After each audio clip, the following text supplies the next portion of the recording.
Hey everybody, it's 21 News Chief Meteorologist Eric Wilhelm here. A new segment for you. We call it Wilhelm's Weather Why. This is my chance to kind of take a deep dive into an individual weather or climate topic. If you have any ideas for me, be sure and email me or hit me up on Facebook or Twitter, Instagram as well. You can find me on all the social media platforms. If there's a specific weather topic that you want to know more about, let me know and maybe I'll do a Wilhelm's Weather Why on that topic. Tonight's topic is foliage and leaves as we head into the middle of October. Of course, a lot of us like to see some vibrant colors out there and take some great pictures of the foliage. Last year we had a pretty dull foliage season thanks to a very warm and very wet month of September. This year it's not been as wet. It's been pretty warm, but I wanted to kind of show you the contrast in how things have been changing over the last few weeks. This is a high-res satellite picture taken a few weeks ago on September the 18th. Notice everything was still very, very green across northern Ohio and across Lake Erie up into Canada as well. A more recent high-res visible satellite picture shows, especially up in Canada, lots and lots of color starting to pop. And while the color is fairly patchy still, in early October in northeast Ohio and western PA, as we head into mid and late October, of course, our colors will really start to pop. The reason for the foliage season, the reason that the leaves start to change and eventually fall out of the trees, it's all about the day length. We're losing daylight quickly at this time of the year. We're way past our peak daylight, which of course occurs on the first day of summer. Now we're on this slope downward. Our days are now about 11 hours long in terms of the amount of daylight we get per day. Our sunsets are now before 7 p.m. and of course this process will continue all the way until the start of the winter season. One of the things that really can kick a foliage season into high gear is when we start seeing some frost and some hard freezes across the area. Now this is a look at the last 10 years for the first 32-degree temperature of the season. Last year we had it on October 21st. The 30-year average is actually right around this time of the year, around October the 13th. That's the 30-year average first date of seeing a 32-degree reading at the Youngstown Warren Airport. It almost always occurs in October, very rare for us to have to wait until November to get that first freeze of the season.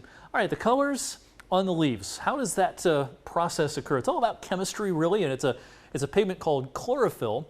And when we start getting longer nights and colder temperatures and less sunlight, that chlorophyll is depleted, allowing other colors other than green to start showing up. And the recipe for great foliage, sunny days, cool nights, and relatively dry weather. You don't want it to be bone dry, but relatively dry and not super wet, kind of like we had in September of 2018. As far as the peak foliage around here, around eastern Ohio, western PA, it's usually towards the second half of October, usually somewhere between, say, the 20th and about Halloween. Of course, the colors tend to peak in the higher elevations to our north and east earlier than that. Now, last year we had a very muted and late foliage season. This year, I think the colors will be a little more vibrant, but much like last year, our peak is likely to be a little bit later than average, more towards the end of October rather than the middle of the month. So right around the 25th to about Halloween, maybe into the first couple of days of November, is when we should see our most vibrant colors. All right, in the useless statistics department, let's talk about some of the stats here when it comes to foliage and leaves. 200,000, that's the average number of leaves on a mature oak tree. That's a lot of leaves, of course. 360 dry leaves generally makes up about a pound. And if you've ever raked leaves or done any outdoor work involving the leaves, you know that these things can get pretty heavy, especially if they are a little bit wet.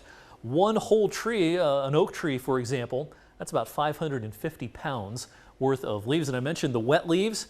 That means they could be 4 times heavier than dry leaves. So that's why you want to allow maybe those leaves to dry out a little bit before taking care of them if we've had some rain. One of the surprising things about late October when it does rain is that leaves can be a very slippery surface. It's not the same as driving on snow and ice, but it can still be pretty slippery.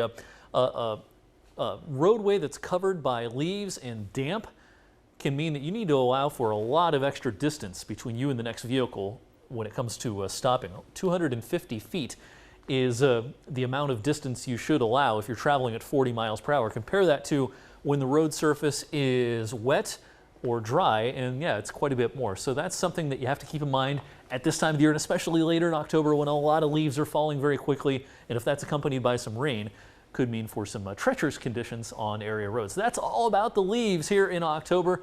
On future editions of Wilhelm's Weather Why, we'll talk about climate change some, we'll talk about what we can expect during the upcoming winter, and much, much more. And again, if you have some ideas for me, be sure to let me know on social media or via email.